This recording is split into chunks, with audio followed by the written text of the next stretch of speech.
अस्सलाम वालेकुम स्टूडेंट्स। आज हम जिस टॉपिक के बारे में डिस्कस करने जा रहे हैं वो है टाइप स्पैरोजेरा।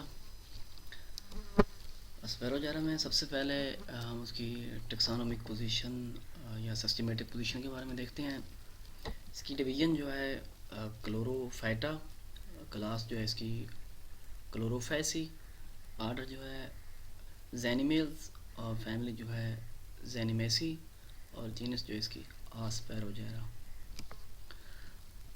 सबसे पहले हम इसके जनरल कैरेक्टर के बारे में देखेंगे। सबसे पहले जो है अक्रेंस के बारे में देखते हैं। स्पैरोजेरा जो है that is the large genus mean widely distributed and present through out the world, यानी कि पूरी दुनिया में इसकी जो है स्पीशीज़ हर किसी न किसी किनारे या कोने पे मौजूद हैं। बहुत ज़्यादा स्पीशीज़ मौजूद हैं। तकरीबन इसकी 300 स्पीशीज़ जो है हैं मौजूद हैं इस थ्रू आउट वर्ल्ड कह लें। मोस्टली स्पीशीज़ जो हैं इसकी found in fresh water mean के ये लेक्स हो गए, रिवर हो गए या फ्रेश वाटर के जो दूसरे रिजर्वर्स हैं उनमें ये मौजूद होती हैं। इन फ्रेश वाटर में grow as a free floating mass, इनके आपको एक इस तरह मैट क्लीन वगैरह बन जाती है, एक लेयर बन जाती है। उस तरीके से ये फ्रेश वाटर के ऊपर किसी स्पीशीज़ अगर होंगी तो वो एक लेयर बना के मौजूद होंगे। इस लेयर की वजह से इन्हें पॉन्ड्स कम इनके झाग, जिस तरह सावन की वजह से झाग जो प्रोड्यूस होती है वो झाग जिस तरह नज़र आ रही है, उसी तरह से इसकी जो स्पीशीज़ हैं फ्री फ्लोटिंग मास वो एक लेयर बनी होती है स्पैरोजेरा की स्पीशीज़ की।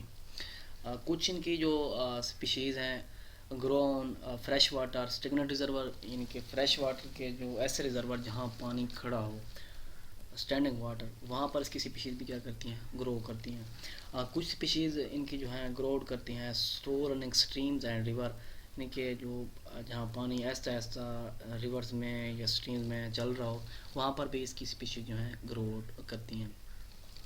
ऐसी जगहों पर अगर ये स्पीशीज़ मौजूद होंगी इनकी तो वहाँ आपको नज़र आएगा mass of long shining silky filaments. इन फिलामेंट्स शाइनिंग फिलामेंट्स की वजह से इन्हें हम पॉन्ड सिल्क भी कहते हैं। That's why called it pond silk. इनकी जो ग्रोथ का जिस तरह शाइनिंग सिल्की फिलामेंट की बात किया है, लाइट जैसे पड़ेगी तो आपको शाइनिंग ब्राइटनेस उसकी नज़र आएगी। अगर इनके ग्रोथ का बात करें तो इनकी सूटेबल सीज़न जो है, ग्रोथ का सीज़न जो है विंटर है। अगर टेम्परेचर इंक्रीज़ करेगा then it develop reproductive stage. अगर टेम्परेचर लोअर यानी कि डिक्रीज़ होता है, फॉल आउट करता है, तो इनकी जो है वेजिटेटिव स्टेज डिवेलप होगी। दो स्टेज हैं इसमें, रिप्रोडक्टिव स्टेज और वेजिटेटिव स्टेज। अगर टेम्परेचर राइज करेगा then it is reproductive stage. अगर टेम्परेचर फॉल आउट करेगा, गिर जाएगा, तो that is the vegetative stage. Next हम देखते हैं इसकी जो स्पीशीज़ हैं। अब ये देखें इसकी कॉमन स्पीशीज़ जो हैं वो हैं स्पैरोजेरा इलांगेटा और स्पैरोजेरा मैक्रोस्पोरा। इनके अलावा स्पैरोजेरा इंडिका भी इनकी कॉमन स्पीशीज़ हैं। ये आपको नज़र आ रहे हैं शाइनिंग लॉन्ग फिलामेंट्स, जैसे लाइट पड़ती है तो ये ब्राइटनेस में इनके ऐसा कहने का इजाफा होता है, सिल्की फिलामेंट्स। अब ये यहाँ पर देखें जो पानी के ऊपर जो हमने कहा है कि क्लीन मैट्स, जहाँ पर स्पीशीज़ जो होंगी फ्लोटिंग मास, ये एक लेयर बनी हुई नज़र आ रही है आपको। ये जो है स्पैरोजेरा की स्पीशीज़ हैं। पॉन्ड स्कम, जिसे भी पॉन्ड स्कम का नेम भी हमने दिया है कि फ्री फ्लोटिंग मास, स्कम की वजह से फ्री फ्लोटिंग मास भी। और सेकंड वन जो है लाइट की वजह से shining silky filaments, pond silk भी इसे कहते हैं। ये स्ट्रक्चर आपको नज़र आ रहा है। नेक्स्ट हम देखते हैं इसका वेजिटेटिव स्ट्रक्चर। वेजिटेटिव स्ट्रक्चर में सबसे पहले जो है इसकी प्लांट बॉडी है। प्लांट बॉडी जो है फिलामेंट पे मुश्तमिल होती है और ये फिलामेंट दो तरह के हो सकते हैं, या तो ये सिलेंड्रिकल होंगे या फिर ये अनब्रांच्ड होंगे। साथ में जो यंग फिलामेंट्स होंगे उनमें मॉडिफाइड बेजल सेल्स पाए जाते हैं। इन मॉडिफाइड बेजल सेल्स को हम हेप्ट्रॉन या होल्ड फास्ट भी कहते हैं। एंड हेप्ट्रॉन का या होल्ड फास्ट का फंक्शन जो होता है अटैचमेंट, यानी कि ये स्पैरोजेरा की टाइप्स को जहाँ ये मॉडिफाइड बेजल सेल्स होंगे तो बॉटम ऑफ यानी कि कुछ किसी ऑब्जेक्ट के बॉटम के साथ स्पैरोजेरा की स्पीशीज जो है उसको अटैच करने में मदद देती हैं, यानी कि अटैचमेंट का इनका फंक्शन होता है। कुछ इनकी स्पीशीज़ ऐसी भी हैं जिनमें हेप्ट्रॉन या होल्ड फास्ट के साथ राइजाइड स्ट्रक्चर भी पाए जाते हैं। कुछ स्पीशीज़ में जिस तरह स्पैरोजेरा डोबिया एंड स्पैरोजेरा रेजाइड्स, एस मीन स्पैरोजेरा, इसमें भी देखें एस डोबिया स्पैरोजेरा डोबिया, और एस रेजाइड्स मीन के स्पैरोजेरा रेजाइड, एस जो है वो शो कर रहा है स्पैरोजेरा को। कुछ इनको अदर प्लांट स्पीशीज़ जो हैं इनकी, उनमें रेजाइड्स एब्सेंट भी होते हैं। जो इनके एडल्ट प्लांट्स हैं वो मोस्टली फ्री फ्लाटिंग्स जो हैं वो मौजूद होते हैं। इनका स्ट्रक्चर भी आपको दिखाया जा रहा है, आगे हम इन स्ट्रक्चर के बारे में डिस्कस भी करते हैं। अपर लेयर जो होती है वो होती है ये म्यूसिलेज, इससे नीचे ये वाले आपको सेल वाल के साथ उससे नीचे जो लेयर होती है वो है सेल मेम्ब्रेन। ये स्टैंड जहाँ से निकल रहे हैं that is the cytoplasmic portion. ये पार्ट जो है पेरिनाइड, ये वाइट सा पोर्शन जो आपको नजर आएगा that is the vacuoles central position, nucleus भी सेंट्रल पोजीशन, क्लोरोप्लास्ट और साइटोप्लाज्मिक ये स्ट्रैंड जो आपको ये वाल कहते हो स्टैंड नजर आ रहे हैं that are the cytoplasmic strands. आगे स्पैरोजेरा का स्ट्रक्चर भी यहाँ देखें तो सबसे अपर लेयर वहाँ पर क्लियर नहीं था, तो यहाँ पर देखें that is the cell wall. ये वाला स्ट्रक्चर जो है क्लोरोप्लास्ट, वैक्यूल जो है सेंट्रल पोजीशन और साथ में न्यूक्लियस मौजूद होता है। और ये वाला जो पोर्शन है ये वाली प्लेस जो है दैट इज़ द साइटोप्लाज्म, और ये pyrenoid reserve for material starch granule जिसे कहते हैं। अगर इनके रिप्रोडक्शन की तरफ मूव करते हैं, जो फिलामेंट्स जो हैं ग्रीन एल्गी फिलामेंट्स आपस में एंड टू एंड चैन की फॉर्म में जुड़े हुए होते हैं। ये रिप्रोडक्शन प्रोसेस बाद में डिस्कस करेंगे। इसमें कॉन्जुगेशन वगैरह जो है सेक्सुअल रिप्रोडक्शन के जो प्रोसेस है इनके बारे में बाद में डिस्कस करते हैं। हम स्पैरोजेरा के स्ट्रक्चर की बात कर रहे थे। सबसे पहले हमने देखा प्लांट बॉडी, नेक्स्ट हम उसमें देखते हैं सेल स्ट्रक्चर।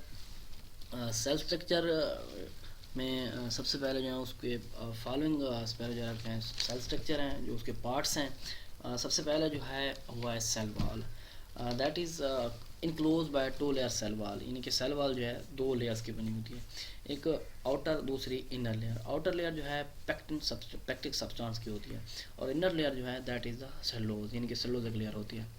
और जो पैक्टिक लेयर है उसको वाटर मेक ग्लेटिनियस है, यानी कि पानी के पड़ने से वो ग्लेटिनियस ऊपर पानी अगर पड़ जाए तो वो ग्लेटिनियस नज़र आती है, मीन कि जैसे आप उसे हाथ लगाएंगे तो स्टिकी मटेरियल जिससे टच होने वाला अटैच होने वाला मटेरियल आपके हाथ के साथ चिमट जाएगा, स्लिमी टच जिसे कहते हैं, that is the Selva. Next जो उसका जो पोर्शन होता है वो होता है प्रोटोप्लास्ट। प्रोटोप्लास्ट जो है that is the consist of nucleus, cytoplasm, chloroplast and central vacuoles. यहाँ पर भी देखें ये सेंट्रल पोजीशन पे जो है न्यूक्लियस, अपर जो लेयर है इसकी सेल वॉल, ये वाला पोर्शन क्लोरोप्लास्ट, ये स्ट्रैंड जो है आपस में जुड़े हुए हैं end to end that are the cytoplasmic thread, ये स्ट्रैंड्स, ये लार्ज वैक्यूल्स, ये पेरिनाइड और साइटोप्लाज्म, ये इसके जो है प्रोटोप्लास्ट के पार्ट्स हैं। अब इनके बारे में डिस्कस करते हैं कि कौन क्या चीज़ है और कहाँ पर मौजूद है। सबसे पहले जो है हम न्यूक्लियस के बारे में देखते हैं। That occupy the central position, यानी कि सेंट्रल पोजीशन मौजूद होता है। Also suspend in the strand of cytoplasm, और साइटोप्लाज्म के स्ट्रैंड में यहाँ देखें ना ये न्यूक्लियस, अगर ये साइटोप्लाज्मिक स्ट्रैंड ये यहाँ से स्ट्रैंड है, ये स्ट्रैंड साइटोप्लाज्मिक स्ट्रैंड इधर से ये ग्रीन वाला जो स्ट्रैंड नज़र आ रहे हैं इसमें ये वाला जो पोर्शन है साइटोप्लाज्मिक स्ट्रैंड के अंदर ये धंसा हुआ है, सेंट्रल पोजीशन पे है। और कुछ में इसकी पोजीशन जो है पैरेटल पोजीशन भी होती है। सेकंड वन जो है वो है साइटोप्लाज्म, ये वाला जो पोर्शन है इसे हम कहते हैं साइटोप्लाज्म। साइटोप्लाज्म में जो है एक तो सेंट्रल वैक्यूल्स मौजूद होते हैं, ये देखें, या ये वाला जो पोर्शन है ये वाइट पोर्शन, इसमें ये क्या है सेंट्रल वैक्यूल्स आपको नज़र आ रहे हैं। पेरिफेरल पोजीशन एक साइड पे मौजूद होते हैं और साइटोप्लाज्मिक स्ट्रैंड के साथ ही ये जुड़े हुए होते हैं। पैरेटल यानी कि साइटोप्लाज्म जो है ट्रांसवर्स सेवरल साइटोप्लाज्मिक स्ट्रैंड, यानी कि स्ट्रैंड की सूरत में भी ये आपस में जुड़े हुए होते हैं। नेक्स्ट हम देखते हैं तो सेल स्ट्रक्चर में जो है क्लोरोप्लास्ट। क्लोरोप्लास्ट जो है that is present in the cytoplasm. इसके नंबर जो हैं वेरिएबल होते हैं, यानी कि मुख्तलिफ होते हैं, एक दूसरे से एक जैसे नहीं कह सकते, मीन के ये जो इनका जो नंबर का फीचर है क्लोरोप्लास्ट का, इसी फीचर जो है that is the characteristic feature of this LG, the number of chloroplast is the characteristic feature of LG. यह अलगा जो उसकी टाइप है उसका करेक्टरिस्टिक फीचर है, मेन फीचर है। इसके नंबर जो है या तो ये 1 भी हो सकते हैं, 1 से 12 भी हो सकते हैं, या कुछ स्पीशीज में 24 भी पाए जाते हैं। इनका अगर स्ट्रक्चर देखें तो ये रिबन शेप जो है इनकी नज़र आती है आपको, और अरेंजमेंट जो है स्पायरल। रिबन शेप मीन जिस तरह रिबन लाइक स्ट्रक्चर होते हैं उसी तरह के ये रिबन शेप है, और अरेंजमेंट जो है इनकी स्पायरल वल खाते हुए इनके आपको नज़र आएंगे। असेंडिंग आर्डर से ये है एक दूसरे से जुड़े होते हैं, साइटोप्लाज्मिक स्ट्रैंड जिस तरह बनते हैं। और स्पैरोजेरा को नेम जो है due to its spiral arrangement, यानी कि स्पायरल अरेंजमेंट की वजह से ही इसे स्पैरोजेरा का नेम दिया गया है। इनके साथ ही क्लोरोप्लास्ट में पेरिनाइड जो हैं वो अटैच्ड होते हैं क्लोरोप्लास्ट में। 1965 में एक डार्विस्ट बॉटनिस्ट है, उसने क्लोरोप्लास्ट जो है स्पैरोजेरा में ऑब्जर्व किया with help of microscope, electron microscope. उसने ये जब ऑब्जर्व किया उसने ये कहा कि यहाँ पर फोटोसिंथेटिक बैंड्स पाए जाते हैं, मीन के ग्रेना पाया जाता है क्लोरोप्लास्ट के अंदर, और हर ग्रेना में तकरीबन 4 to 12 जो हैं थैलाकाइड्स मौजूद होते हैं।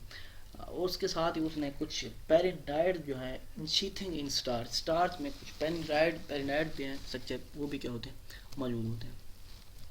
नेक्स्ट हम इसमें देखते हैं जो है वो है साइटोप्लाज्मिक ऑर्गेनेल्स। इनके कुछ जो फोर्थ वन स्ट्रक्चर जो है इसमें जो फीचर है इसका, उनमें गाल्जी बॉडीज़ हैं, एंडोप्लाज्मिक रेटिकुलम है, और माइटोकॉन्ड्रिया जो है इनमें मौजूद होते हैं। ये था आज का हमारा टॉपिक जिसमें हम जनरल स्ट्रक्चर के बारे में डिस्कस किया है, और रिप्रोडक्शन का प्रोसेस जो हम नेक्स्ट लेक्चर में डिस्कस करेंगे। सबसे पहले हमने स्पैरोजेरा में उसमें टेक्सोनोमिक पोजीशन के बारे में आपसे डिस्कस किया। देन हमने उसके ऑकरेंस के बारे में बताया कि इसकी स्पीशीज़ कहाँ से कहाँ तक ग्रोड करती हैं और किस तरीके से ग्रोड करती हैं। अगर कुछ आगे उनके हमने स्ट्रक्चर भी आपको दिखाए हैं, यहाँ पर ये देखें स्ट्रक्चर पॉन्ड्सकॉम, और ये shining silky filament pond silk भी जिसे इसे कहते हैं हम। फिर हमने वेजिटेटिव स्ट्रक्चर के बारे में बताया। वेजिटेटिव स्ट्रक्चर के में हमने स्ट्रक्चर जो है आपको दिखाया है कि इसमें ये चीज़ मौजूद होती है। देन हमने उसके सेल स्ट्रक्चर में भी दोबारा मैंने स्ट्रक्चर डिफरेंट व्यूज़ से ये देखें, यहाँ पर मैंने इस तरीके से दिखाया है ताकि आपको चीज़ यहाँ पर भी बात क्लियर समझ आ सके। यहाँ पर भी मैंने फिर इस तरीके से व्यू किया है, फिर मैंने यहाँ पर इसे थर्ड वे से भी व्यू किया है ताकि वहाँ से कोई पॉइंट अगर स्किप होते तो यहाँ पर ये देख लें। फिर दोबारा बताता जाता हूँ कि अपर लेयर जो है सेल वॉल, उसके साथ ही ये क्लोरोप्लास्ट मौजूद हैं। क्लोरोप्लास्ट में ये जो स्ट्रैंड आपको नज़र आ रहे हैं that are the cytoplasmic thread या स्ट्रैंड्स कहते हैं। ये जो सेंटर में लार्ज वैक्यूल, और ये सेंट्रल पोजीशन यहाँ जो मेन बॉडी में सेंट्रल पोजीशन है उसका न्यूक्लियस है, और ये वाला पोर्शन जो है that is the cytoplasm and that is the pyrenoid. ये स्ट्रक्चर भी इसमें क्या होते हैं मौजूद होते हैं। और फिर सेल स्ट्रक्चर जब डिस्कस किया है तो सेल स्ट्रक्चर में भी मैंने दोबारा डायग्राम आपके सामने वाज़ेह की है कि सेल वॉल के बाहर जो है that is the mucilage layer. Mucilage layer के साथ ही सेल वॉल मौजूद है। यहाँ पर देखते जाएँ तो ये स्ट्रक्चर यहाँ पर क्लियर नज़र आ रहा है। सेल वॉल के बाहर प्लाज्मा मेम्ब्रेन, अंदर की तरफ जो है सेल वॉल के साथ ही प्लाज्मा मेम्ब्रेन, और फिर प्लाज्मा मेम्ब्रेन के साथ ही ये देखें साइटोप्लाज्म। और ये जो स्ट्रक्चर है साइटोप्लाज्मिक स्ट्रैंड्स आपको नज़र आ रहे हैं, ये वाले जो, और ये वाला जो सेंट्रल पोजीशन पे ये स्पॉट आपको नज़र आ रहा है that is the nucleus central position में। और ये स्ट्रक्चर स्टैंड में आपको ये पार्ट्स नज़र आ रहे हैं छोटे छोटे that are the chloroplast parts के साथ इस पार्ट में ये वाला जो पोर्शन ग्रीन कलर में क्लोरोप्लास्ट, और ये जो स्पॉट आपको नज़र आ रहा है ये दैट आर द पेरिनाइड, और ये वाला पोर्शन जो है वैक्यूल्स का है। ये था हमारा आज का लेक्चर। थैंक्स, अल्लाह हाफिज़।